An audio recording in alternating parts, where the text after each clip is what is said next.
Call Allah, Yahweh Ba'ashem Yahweh Shah. This is Adar with the Sect of Sakari, right?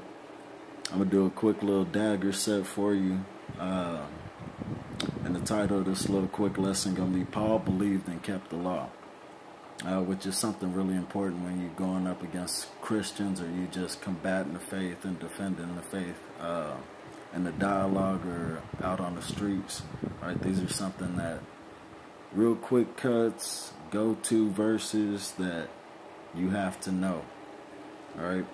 This is Romans 6, 1 and 2, and this is for people who say that we're under grace now, which is a way for them to open up and say that the law is done away with, or we don't have to keep the law for whatever reason, right? So just because we're under grace, are we allowed to break the law, right? This is Romans 6 and 1. What shall we say then? Shall we continue in sin that grace may abound? God forbid. How shall we that are dead to sin live any longer therein? Okay, so just because we're under grace don't mean we get to break the law. It's not a excuse to break the law. There are no excuses, right? Once you learn this truth, understand this truth, it's your duty to follow what the Most High has commanded us in the volume of the book. So this is Romans, Salakia. This last part, God forbid, verse 2. How shall we that are dead to sin live any longer therein? So once you accept this truth, accept walking in this faith, you should be dead to sin. Right? To say sin is of the devil. He who sins is of the devil. And we're supposed to be, as followers of Yahweh, we're supposed to be examples of us leaving that old man behind, killing that old man, right? It says, how shall we that are dead to sin live any longer therein? Right? And this is Paul. This is Romans 3 and 31 regarding faith. Do we have to keep the law? Or is it just something that we can have faith in, right? Do we then make void the law through faith? God forbid. Yea, we establish the law. So Most High is real direct, and Paul himself is very direct in these two verses regarding grace and faith, right? God forbid, both times. We establish the law. So not only is he telling you that he himself is dead to sin, he's not walking in sin, right? He also says that there's no excuse or there's no way you can make an excuse for not keeping the law through faith. It says, God forbid, yea, we establish the law. So that's what Paul was teaching when he was making his mission trips or writing these epistles to these churches. Right? He's establishing the law as we should be. This is Romans 7 and 12. Wherefore the law is holy, and the commandment holy, and just, and good. Okay, and these are just positive attributes of the law, according to Paul, right? But once he says something, a lot of people try to say that, well, let me start like this.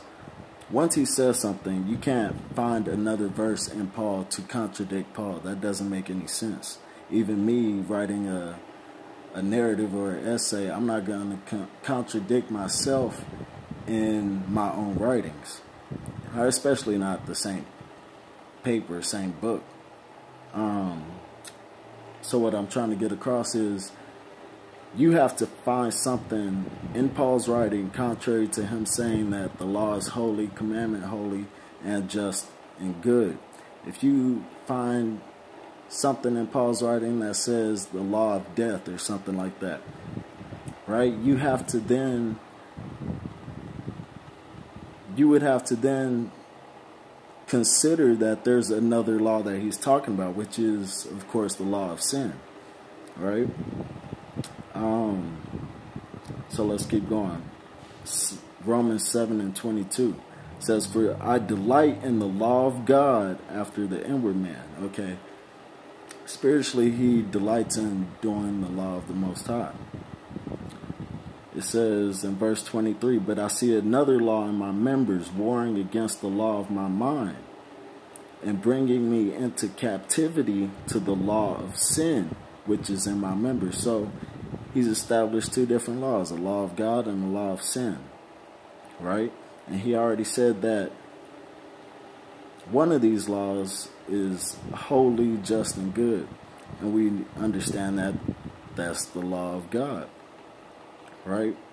It says, verse 24, "O wretched man that I am, who shall deliver me from the body of this death? I thank God through Jesus Christ our Lord. So then with the mind I myself serve the law of God, but with the flesh the law of sin." So with his mind he serves the law of God, which is holy, just, and good. With the flesh, which we know is contrary to the spirit, and we just read, no we didn't actually. But the law is spiritual. So in his mind, he serves the law of God, but with his flesh, which is contrary to the spirit, he serves the law of sin. Right? Romans 2:13 says, "For not the hearers of the law are just before God, but the doers of the law shall be justified." Okay, so we understand that we're justified by faith, but like I said, faith is not a means to get out of keeping the law. And it's one thing to know the law, and even I wouldn't say understand, because you get a good understanding from keeping the commandments, but it's not enough to hear the law and to know something of the law, right? But the doers of the law shall be justified. It takes faith and works. Just like we're not making void faith through the law, and we're not making void the law through faith, they are two different sides to the coin, right? It's a just balance to have faith and works. Is what makes faith perfect, right? Works is what makes faith perfect. But the doers of the law shall be justified. Romans 15:4. "For whatsoever things were written aforetime were written for our learning, that we through patience and comfort of the scriptures might have hope." I read that because during Paul's ministry and the New Testament in general, New Testament characters, Israelites, authors, what have you, during their ministries, they were reading from the Torah and the Tanakh, right? So this is what they were teaching the people from, okay? Even Paul himself, though he wrote epistles, he was teaching them to obey the law and the prophets, okay? So Acts 24:14, "But this I confess unto thee, that after the way which they call heresy, so worship I the God of my fathers." Okay, so he's saying that he worships God after the same way that y'all call us a cult, right? It says, "Believing all things which are written in the law and in the prophets." So if you believe in the law and the prophets, are you going to speak contrary against them when you're teaching other people? All right, that's a question y'all got to ask. And I'm going to give you this.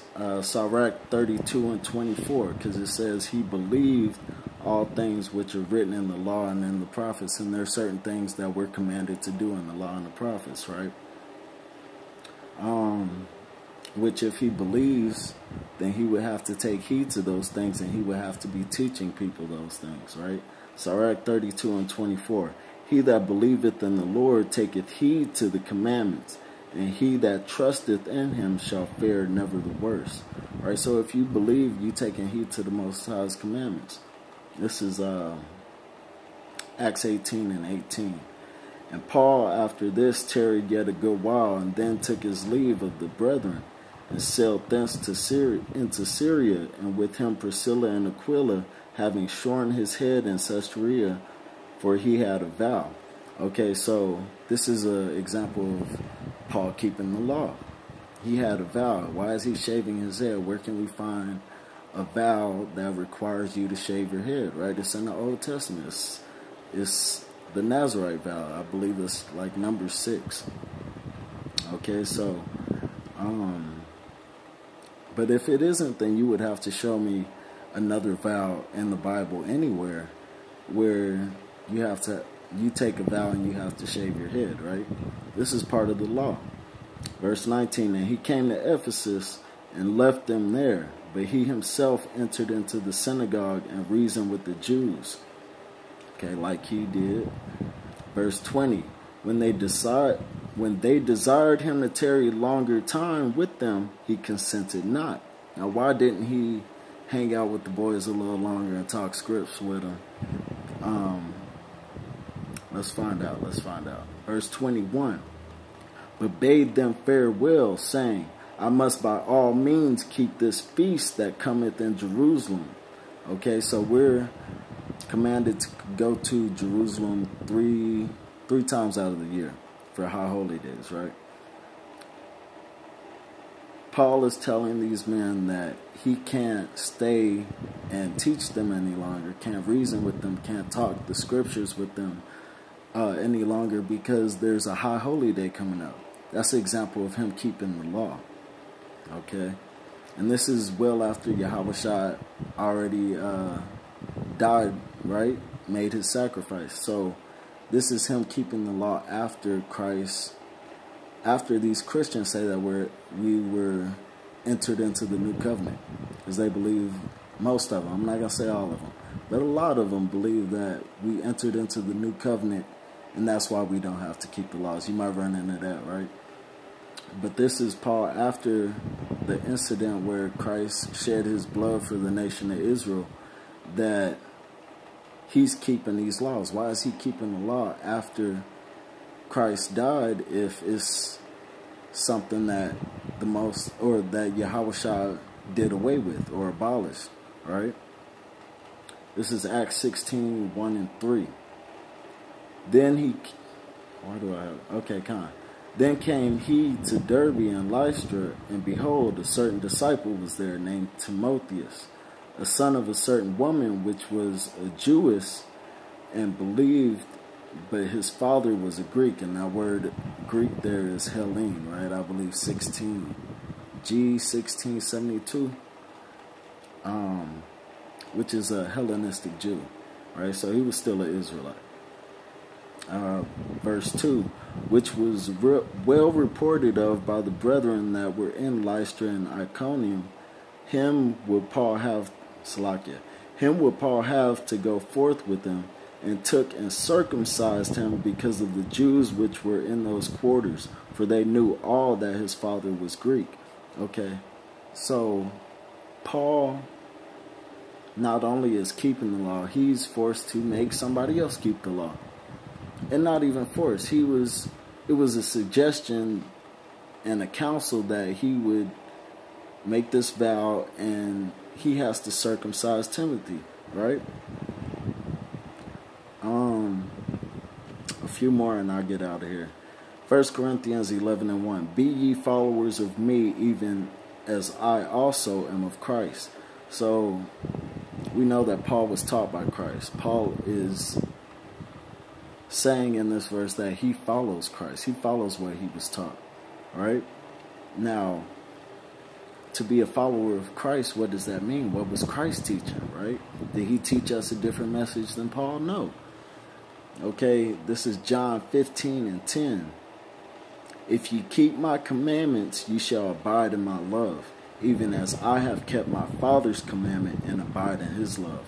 Okay, so to be a follower of Paul, you have to know what a follower of Christ is, or what Christ was following, right? So it's funny that y'all can't follow these little breadcrumbs, but you say that you follow Christ.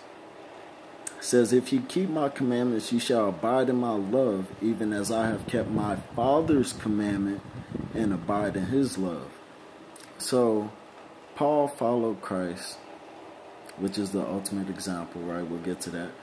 And Christ followed the commandments of the Most High. This is getting interesting. Don't seem like Paul is speaking anything contrary to what Yahweh Shah was teaching, which was the law. Doesn't seem like he's going against the law. Okay, this is 1 John 2 and 6. He that saith he abideth in him ought also to walk even as he walked. So if Paul really is a true follower of Christ, Christ loved him. Otherwise, he wouldn't be teaching him. He wouldn't have sent him out to his sheep, right? He is a Hebrew Israelite of the tribe of Benjamin. Probably the hardest working apostle in the book. So y'all gonna stop using my brother Paul as a little scapegoat for your own lustful thoughts, trying to be an okay servant in the flesh. Okay, it says 1 John 2 and 6, he that saith he abideth in him. Salakia, let me go back to 15 and 10. If you keep my commandments, you shall abide in my love, even as I have kept my Father's commandment and abide in his love. You keep the Father's commandment, you abide, or you keep Yahweh Shah's commandment, you abide in his love, just like Yahweh Shah abides in his Father's love because he keeps the commandments. 1 John 2 and 6, he that saith he abideth in him ought also to walk even as he walked. Okay, so if you're going to say you love, you believe, you have faith in Yahweh Shah, you're going to walk like he walked. 1 Peter 2 and 21, for even hereunto were ye called, because Christ also suffered for us, leaving us an example that ye should follow his steps, who did no sin, neither was guile found in his mouth. So, Christ didn't sin. Christ didn't break the law. So we don't have any example to willfully break the law. And you should be praying for the Most High to cleanse you of your secret faults, right? Let's find out what sin is real quick. Actually, let's get Hebrews 10:26. For if we sin willfully after that we have received the knowledge of the truth, there remaineth no more sacrifice for sins. So you say you follow in Christ, but if you sin, and then his sacrifice don't mean nothing to you, right? And it can't mean anything to you. It's not going to do anything for you.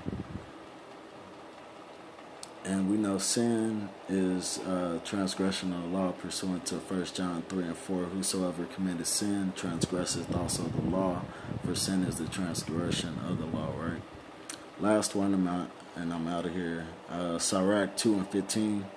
They that fear the Lord will not disobey his word, and they that love him will keep his ways. So real quick question. Who do you serve? Do you serve Paul or do you serve the Most High God? Right? They that fear the Lord will not disobey his word, and they that love him will keep his ways. Another question. Did Paul disobey his word?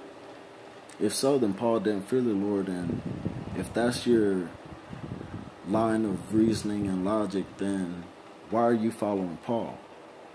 Right? They that fear the Lord will seek that which is well, pleasing unto him, and they that love him shall be filled with the law. So again, I ask you, do you serve Paul or do you serve the Most High? With that, call Allah Yahweh Ba'ashem Yahushua. Shalom.